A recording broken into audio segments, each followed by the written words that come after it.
Vamos só dar uma lembrada quem era o profeta. O profeta era um homem diferente.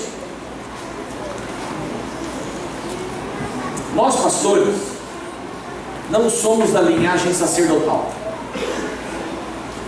Cristo não nos deixou aqui na terra para sermos sacerdotes.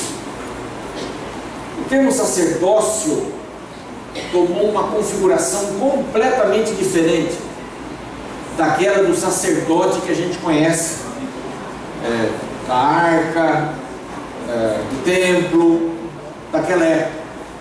Desde o sistema mosaico, o sistema de Abraão, mosaico, sacerdotal, etc. Isso tudo teve um fim. Você se lembra? Bom, você não estava lá. Você se lembra de ter lido que quando Jesus morreu, o que aconteceu com o véu do templo? Alguém se lembra? Se rasgou. Alguém falou aqui de cima a baixo. Interessante, né? Não foi obra humana. Se fosse obra humana, seria de... Não é? Mas foi de cima para baixo. Deus está no controle da situação. Nunca se desanime. Deus está no controle da situação. Às vezes parece que a situação está descontrolada, não parece? Você está no controle. Porque o mal é tão terrível, mas a gente só consegue enxergar nem o nariz. A gente não sabe um segundo na frente, não tem ideia, mas Deus sabe. Amém. Deus está no controle, de cima a baixo. Ele disse assim: agora acabou. Não entre mais no templo para buscar a intercessão. A intercessão agora é de joelhos diretamente a Cristo. Joelhos, pode ser sentado também, pode ser em pé, não importa. Mas agora você mudou. O local do templo agora é dentro do seu coração. E foi exatamente nesse momento que o apóstolo, ou que João Batista, ao ver Jesus, disse uma frase impressionante: o reino de Deus está entre nós. Então, o templo foi substituído pela ação de Jesus. Na realidade, ele era uma sombra daquilo que Jesus faria na cruz. E quando ele fez o que tinha que fazer na cruz, tudo mais deixou de ser importante. Então, essa é uma visão muito importante para a gente. Nós não somos sacerdotes, mas nós temos um sacerdócio de todos os crentes. Então quer dizer que todo mundo ajuda todo mundo. Não tem um intercessor para ir em nome de alguém diante do trono de Deus para pedir perdão para aquela pessoa. É você. Você é o sacerdote da sua vida. Você vai e intercede por você. Nós também podemos interceder pelos outros, mas mudou. A visão sacerdotal mudou. Agora, o que Cristo deixou foi o ofício que Ele praticou.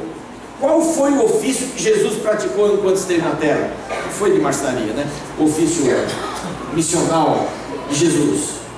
Jesus era um profeta. Ele era tido como profeta. Quando ele perguntou para os discípulos: o que os outros estão falando de mim?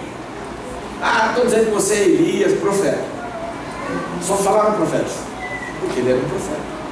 Os muçulmanos olham Jesus como um profeta, e olham também, e os judeus também olham Jesus como um profeta. A função do profeta está bem clara na vida de Jesus. Ele era um profeta. O que faz o profeta? O profeta, ele fala em nome de Deus, não em nome dele.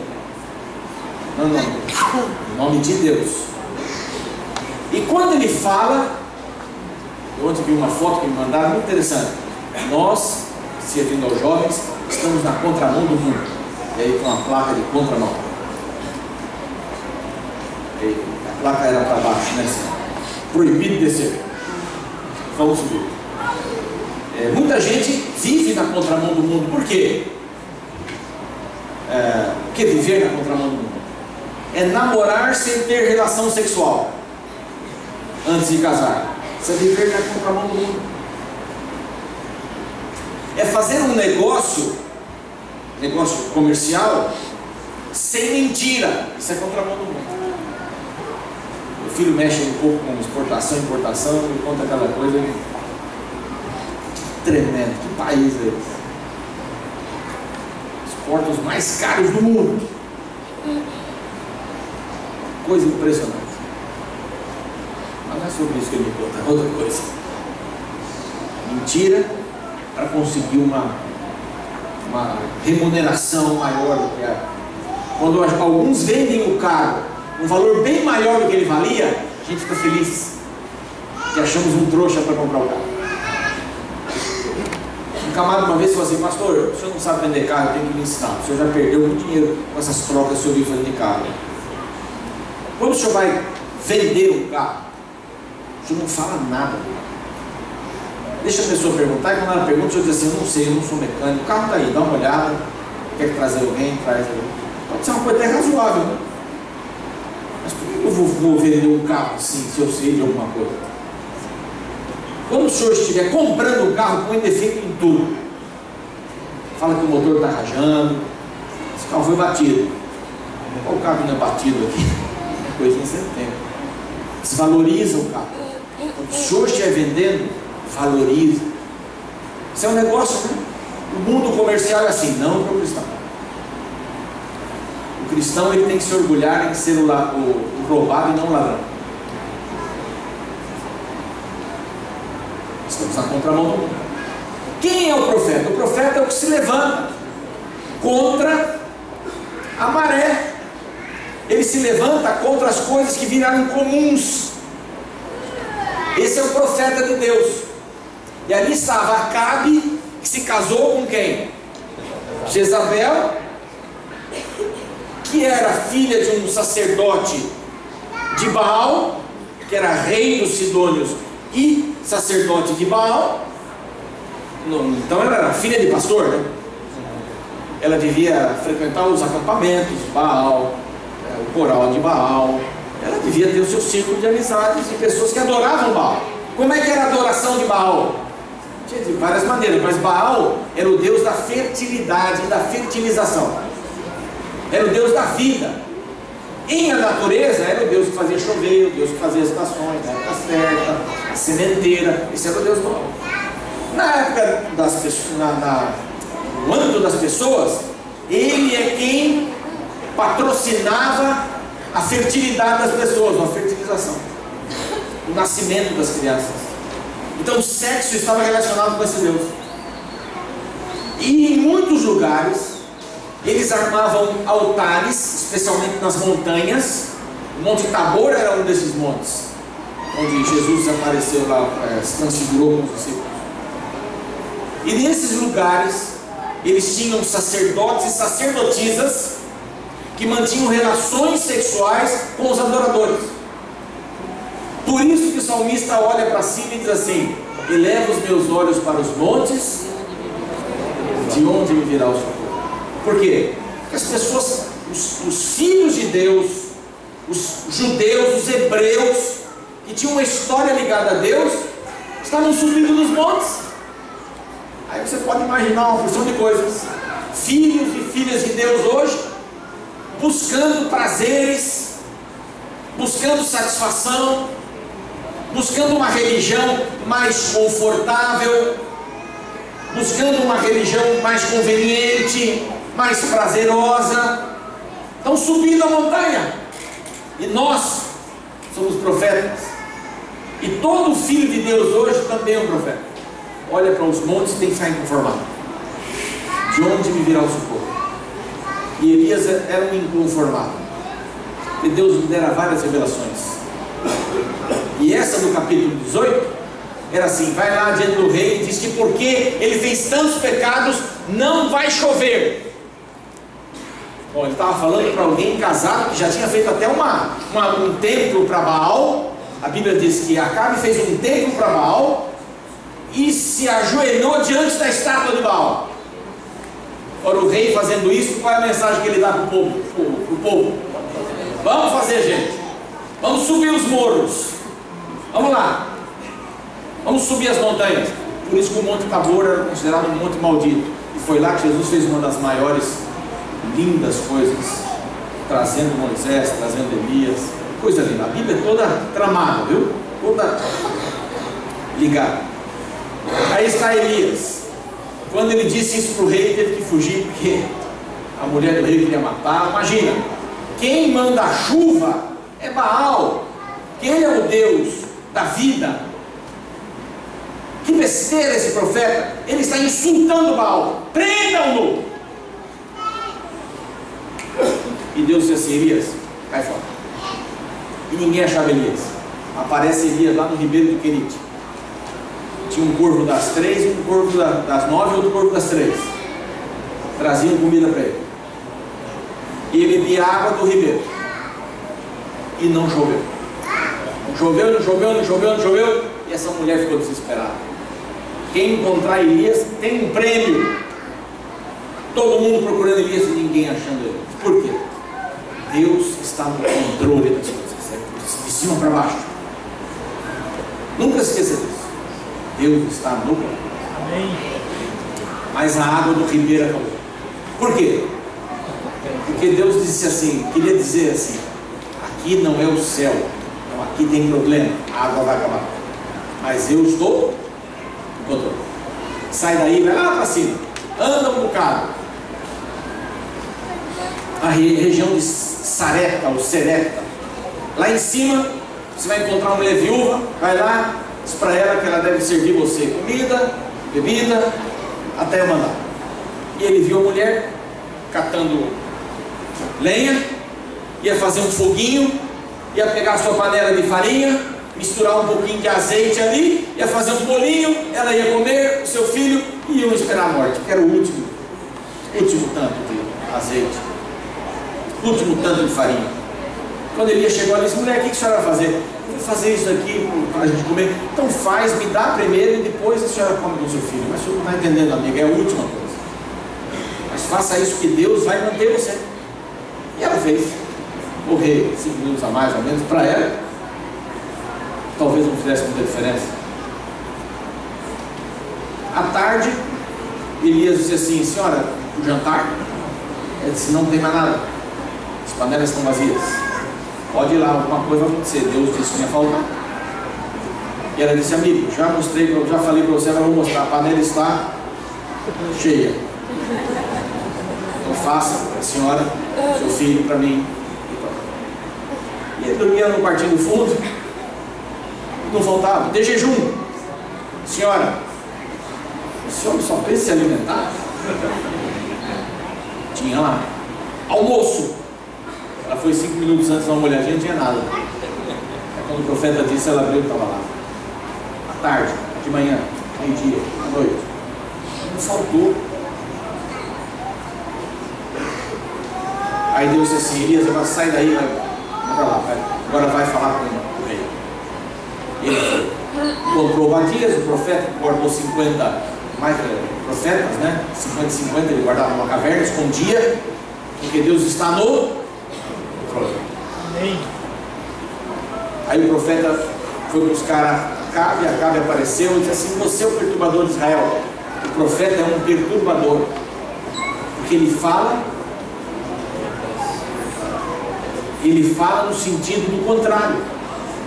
Ele é contra a maré. Se perturbador é você, Acabe.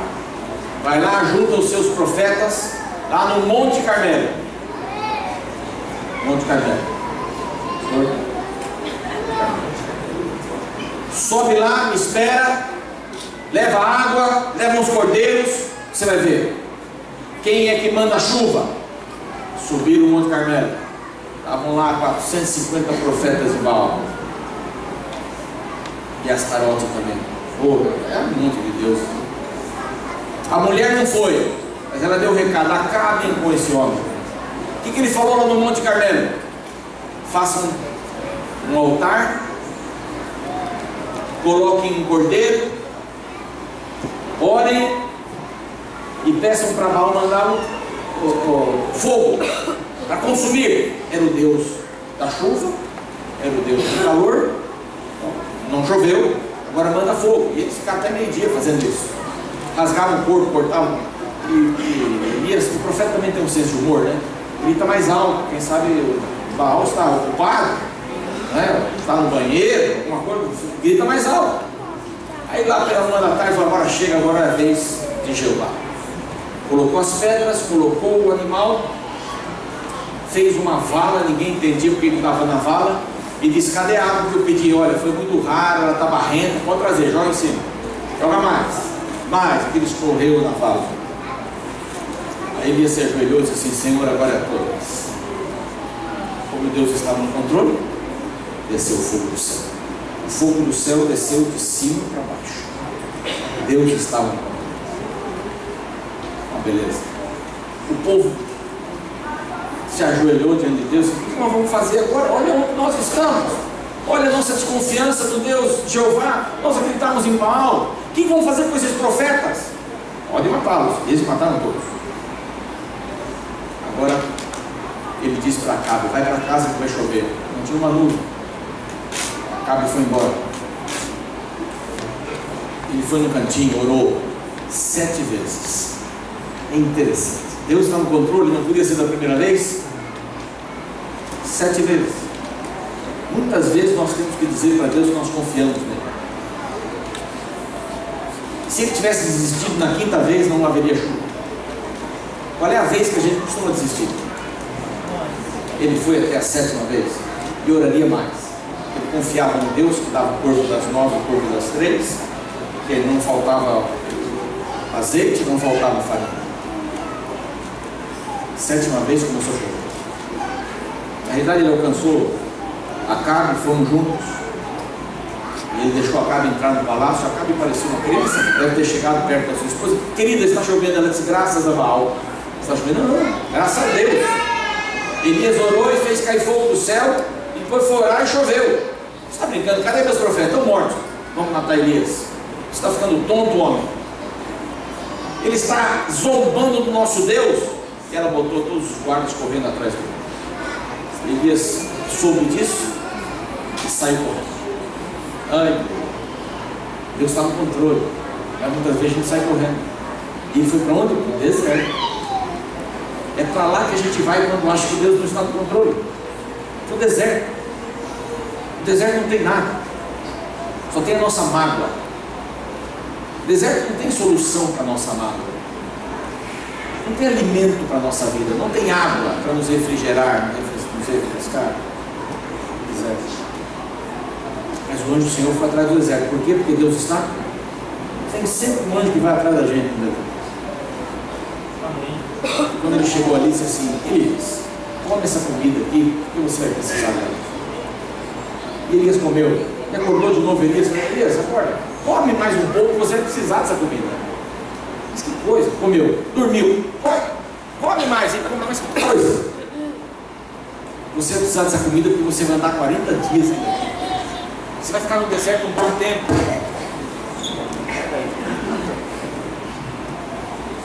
Esse é o sinal que tem que parar? Mas eu estou na metade do sermão ainda. Estou brincando, mas é verdade.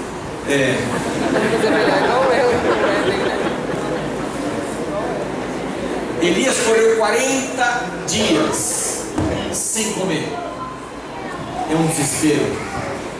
Aqui é um estado de depressão profunda.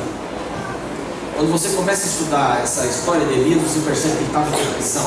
Quando a gente tem depressão, tem fome? Não. Dorme?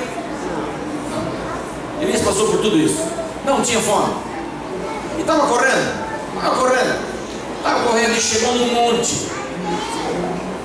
Eu falei do Monte Tabor, Monte Carmelo. Chegou num outro monte, Monte Horebe. Subiu o Monte Horebe, cheio de cavernas lá em cima, se enfiou dentro de uma caverna. Quando a gente está em depressão, a gente faz isso, não faz? Não quer ver ninguém, não quer ver a luz, não quer ouvir nada, não tem fome, fica no deserto. Mas me impressiona, Deus sabe disso e ainda deu comida para ele. Come, porque você vai fugir de mim ainda 40 dias, você precisa de comida para fugir de mim. Deus está no controle. Nada escapa aos olhos de Deus, nada. E não é Deus está vendo tudo, não é isso. não escapa o suspiro silencioso, a lágrima que não caiu, nada escapa de Deus. Ali está o profeta que tinha orado e tinha feito o fogo descer do céu com a sua oração, o poder de Deus, e tinha orado e tinha feito a chuva cair do céu, caiu de cima para baixo. Elias estava tendo várias experiências de coisas que funcionavam de cima para baixo. O corvo vinha trazendo a comida, funcionava de cima para baixo. Ele estava tendo várias experiências, mas ele foi se esconder. Uma mulher disse que ia matá-lo. Ele entrou em depressão. Entrou em crise. Vamos lá em crise. O que é uma crise? É quando você faz o que você acha que funcionaria para resolver e não resolve. Você sempre fez. Aí você tenta fazer outras coisas que disseram, faz isso também, e não funciona. Não é tão simples assim, mas aí você entra em crise, quando você não sabe mais o que fazer. Crise. Na crise tem gente que desmanchou o casamento, estava 15 dias. Casa alugada ou comprada, móveis, viagem, boleto da viagem, tudo certinho. Acabou, não tem mais casamento. Uma das partes pode entrar em crise, a parte que não provocou a separação, de repente vai lá e vende tudo por, me dá 5 mil reais e leva tudo que tem em casa. Se é crise, a gente faz bobagem na crise.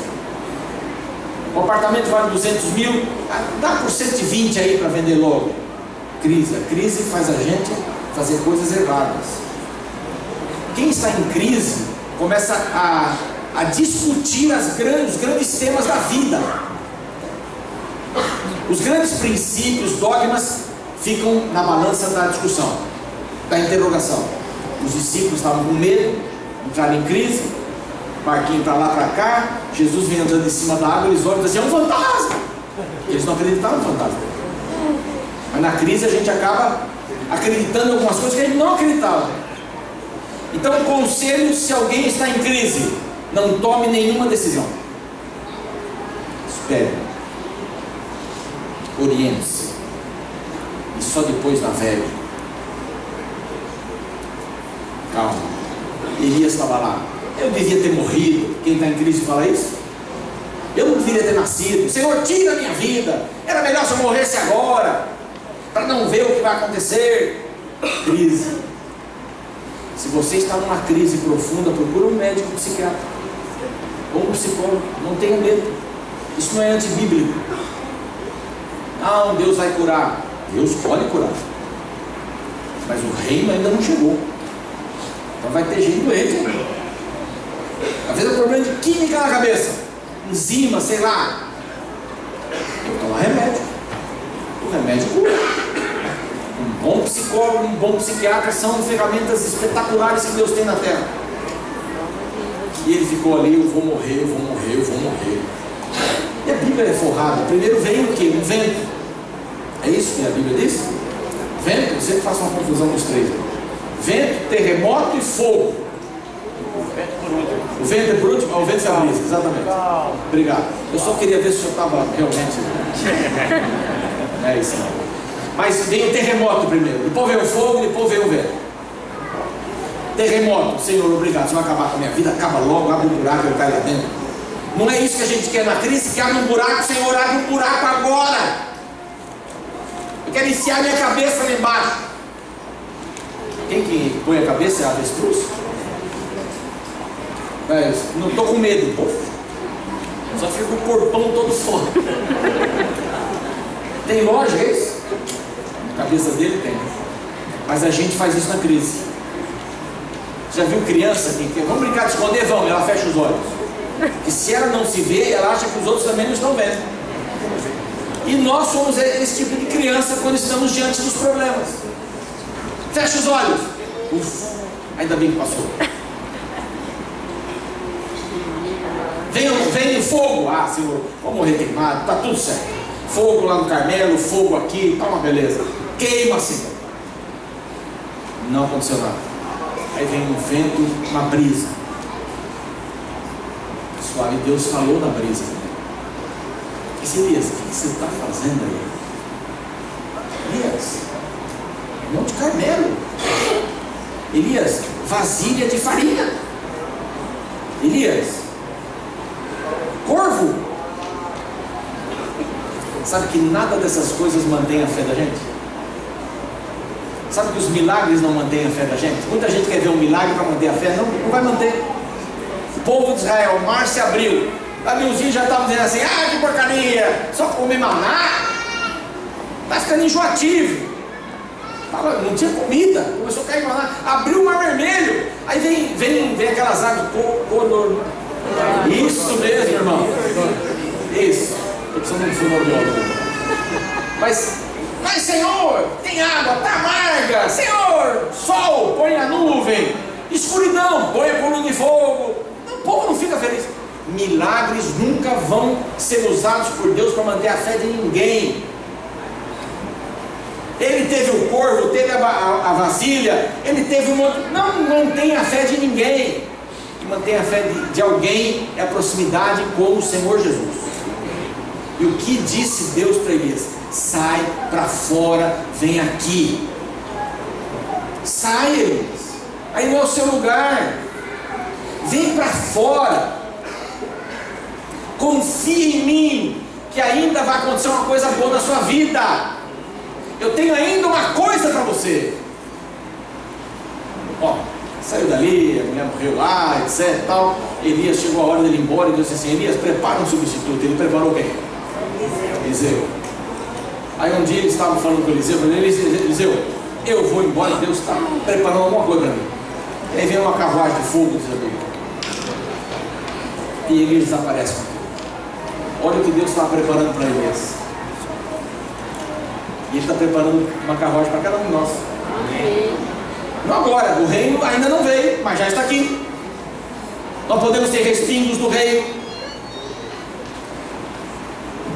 Elias e fogo no Monte Carmelo.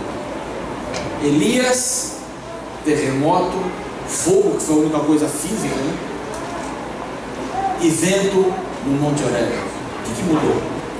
O Elias do Monte Carmelo: não, joga mais, ora mais, joga mais água, joga, Senhor, agora, Senhor. Que Elias é esse? O Elias do Monte Horebe: Senhor, tira minha vida, eu não presto mesmo, maldita a hora que eu nasci. Era o mesmo homem? Não era o mesmo homem. Era o mesmo fogo, né? Porque o fogo vinha do mesmo lugar. Era o mesmo Deus, mas não era o mesmo homem. Nós podemos mudar de atitude. E quando a gente come um negócio na Bíblia para dizer: não, eu vou pregar o Evangelho, animado, sai da porta ali e acabou. Eu fui numa igreja nos Estados Unidos para fazer um curso, igreja evangélica. E a coisa mais impressionante que eu aprendi ali não foram as palestras, foram ótimas, mas não foram as palestras. Foi um cartaz que tinha na saída da igreja. Aquelas igrejas não tem muro, né? Bonito, assim. Lá na estradinha que levava para a pista, para a estrada mesmo, estava lá um cartaz grande. Sabe o que estava escrito nesse cartaz? Aqui começa o seu campo missionário. Toda vez que alguém saísse, tinha que ler o cartaz: aqui começa o seu campo missionário. O campo missionário é aqui dentro. O campo missionário é quando a gente sai daqui. O que muda na vida das pessoas? A gente muda. Não adianta colar nada, não adianta levantar para pelo. É a gente que decide depois. Por isso que não dá para ele ficar usando argumentação emocional. Dá para enrolar uma pessoa, não dá? Os pregadores têm muita força quando falam aqui da frente. Eles podem levar as pessoas a um crime emocional. E elas dizem: eu quero. Até casamentos são tomados assim, são decididos assim. Crime emocional não serve. Casamento, que é uma das coisas mais importantes do mundo, tem que ser tomada com razão, um coração racional. Isso sim. E o Evangelho é racional. Ele é emoção racional. Agora, por último, eu quero levar você para um outro monte. O Monte do Calvário. Lá aconteceu uma coisa impressionante. Lá nós vimos pessoas que estavam decepcionadas. Lá nós vimos pessoas que estavam depressivas. Aqueles ladrões que estavam depressivos. Um tentou convencer Jesus que se ele tinha poder mesmo, que fizesse alguma mágica para ele sair dali. Quando a gente entra em crise, a gente quer uma mágica. Mas não existe mágica. Existe a vida. E a vida é injusta. Deus não é injusto. Se você se aliar a Ele, você vai entender melhor as injustiças que vão estar no dia a dia. Mas ali na cruz, um homem inocente conseguiu na dor perdoar os seus algozes, os seus inimigos. Ele não estava em crise. Jesus não morreu em crise. Ele sabia exatamente quem ele era. Lá quando ele foi batizado, o que o seu pai disse? Tu és meu filho amado. Qual foi a última tentação do diabo? Se tu és, desça. Ele não tinha dúvida de quem era. Ele não precisava provar nada para ninguém. Ele estava ali no monte para cumprir o caminho do amor, para cumprir a salvação plena naquilo que estava acontecendo, para cumprir tudo aquilo que foi historiado, toda a sombra da cruz. Ele estava ali para cumprir, e não titubeou, não fugiu, não tentou se defender do guarda que queria que ele carregasse a cruz. Não, ele não estava em crise. Elias foi um homem que estava em crise, que Deus o tirou. Ele teve uma coisa muito boa, mas isso não alimenta a fé da gente. É a relação da gente com Deus, diária. Isso Jesus tinha. Ele não estava em crise, e subiu no monte consciente, e carregou a cruz consciente, até que alguém carregou a cruz para ele. Mas ele estava consciente, ele morreu consciente. Ele não quis tomar daquele entorpecente, aquele líquido entorpecente que fazia com que os que iriam morrer na cruz viajassem um pouco. Ele não quis, ele quis morrer consciente, e morreu consciente. Não precisaram as suas pernas serem quebradas para que ele não pudesse mais respirar e morresse asfixiado.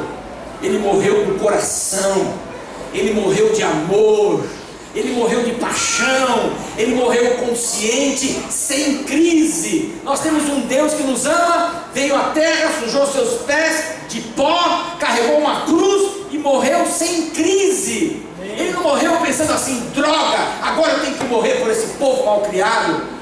Ele morreu sabendo, e ali na cruz, esse Deus maravilhoso, lá de cima olhando para as pessoas, disse assim: perdoa-os, Pai. Esse que me cuspiu agora, perdoa-o. Aquele que me jogou a lança, perdoa-o.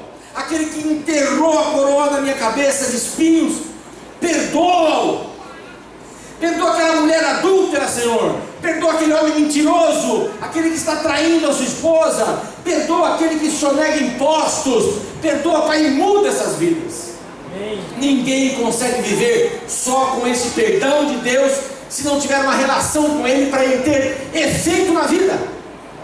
Eu te perdoo judicialmente, eu posso perdoar alguém, mas eu não mudo a vida da pessoa.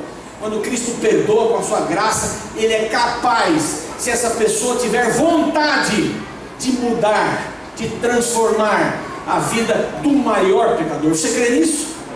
Então suba comigo no Calvário. Hoje eu estou convidando você para subir no Calvário. Não importa, você já subiu na sua vida várias vezes no Horebe. Talvez eu tenha subido na sua vida algumas vezes no Monte Tabor, onde o pecado está claro, onde a sua decisão foi firme para pecar. Você não foi enganado, você quis aquilo. E é assim que a gente pega. Ou você desceu do Tabor, você subiu no Monte Carmelo, você viu as maravilhas de Deus, mas também subiu no Monte Horebe. Você ficou com dúvida, você ficou com medo, você ficou em crise.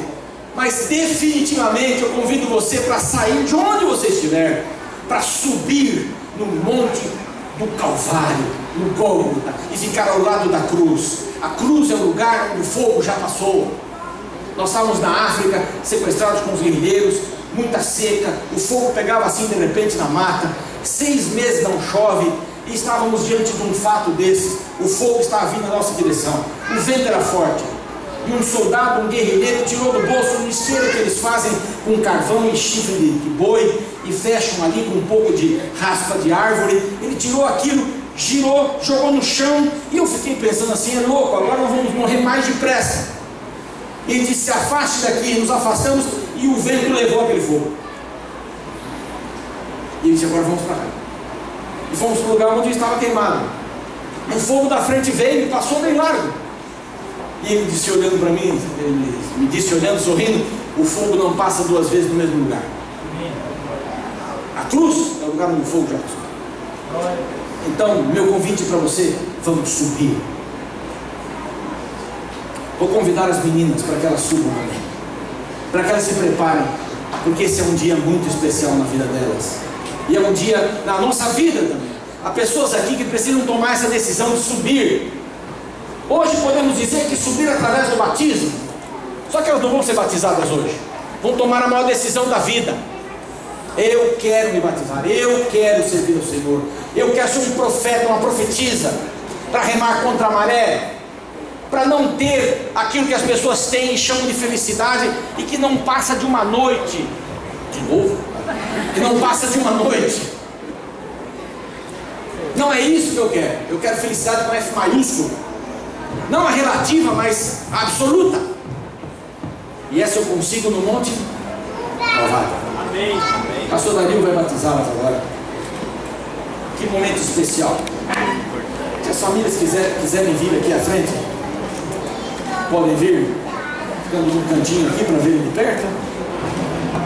Vamos primeiro a Natália, depois a Letícia. Esse é um momento especial.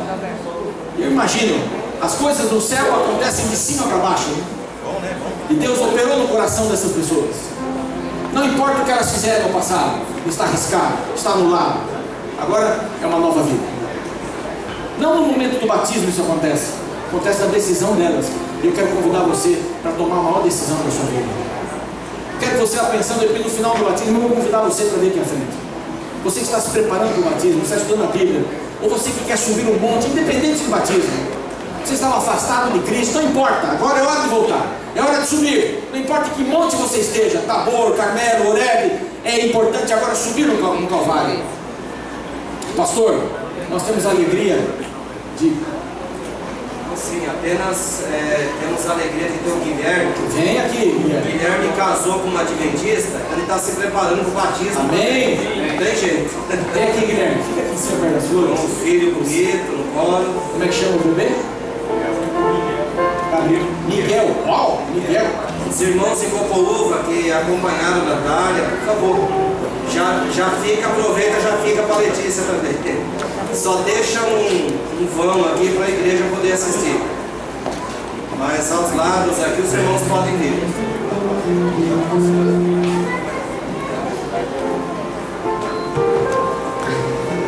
Podem ficar aqui perto, por favor. Vem aqui perto da arca.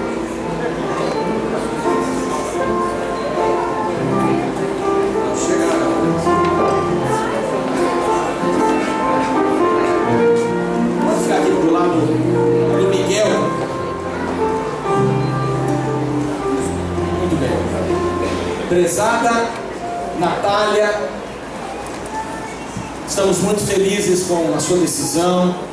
Você está retornando. Aliás, você nunca deixou Jesus. Você agora está mostrando para todos de que lado você está. Que lado você quer estar até o final. Você está subindo no Calvário. Segundo esse seu desejo, o pastor Dario tem a maior alegria no coração de poder batizá-la para perdão dos seus pecados, em nome do Pai, do Filho e do Espírito Santo. Amém. Amém. Louvado seja Deus. Uma salva de palmas para Jesus. Louvado seja Deus. Não é pequeno o que está acontecendo aqui, irmãos. Nós não podemos ver o invisível, mas não é pequeno o que está acontecendo aqui. Que beleza, que Deus abençoe.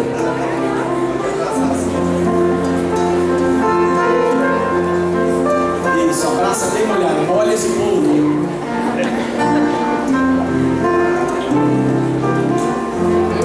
Agora nós vamos, com o coração muito feliz, muito alegre, preparar a Letícia. A Letícia é uma desbravadora.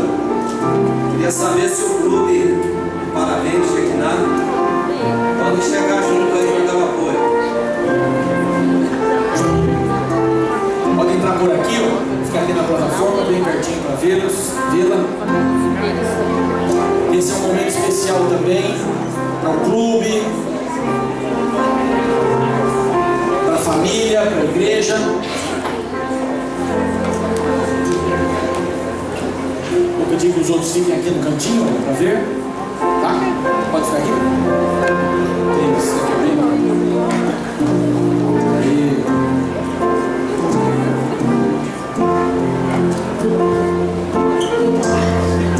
Muito bem, prezada Letícia, segundo o seu desejo de ter a Jesus como seu comandante, seu líder, entregar sua vida a Ele, viver com Ele, subir no Calvário, pastor Dario tem a alegria de poder batizá-la para perdão dos seus pecados.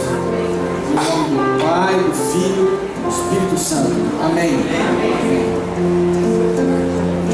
Louvado seja Deus. Glória a Deus, irmãos. Glória a Deus.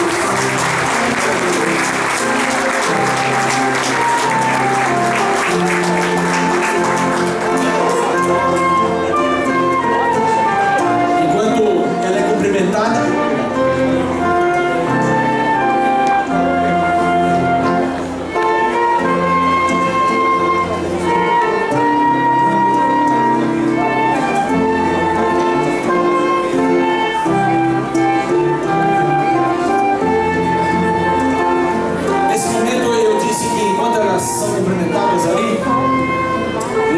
as pessoas que querem subir para o Calvário. São pessoas que estão se preparando, pessoas que estão estudando a Bíblia, ou pessoas que desejam subir porque não sabiam disso, ou pessoas que estavam afastadas e querem voltar. O profeta vai cantar uma música agora que fala sobre a possibilidade de ver o que não podemos ver. Deus tem uma vida linda para você, mas ela começa no Calvário. Vou pedir que todos fiquem onde estão, tá bem? Nós vamos ouvir essa música. Vamos ouvir essa música. E vamos convidar as pessoas para virem aqui à frente. Nós queremos orar para então encerrar o programa. Querido.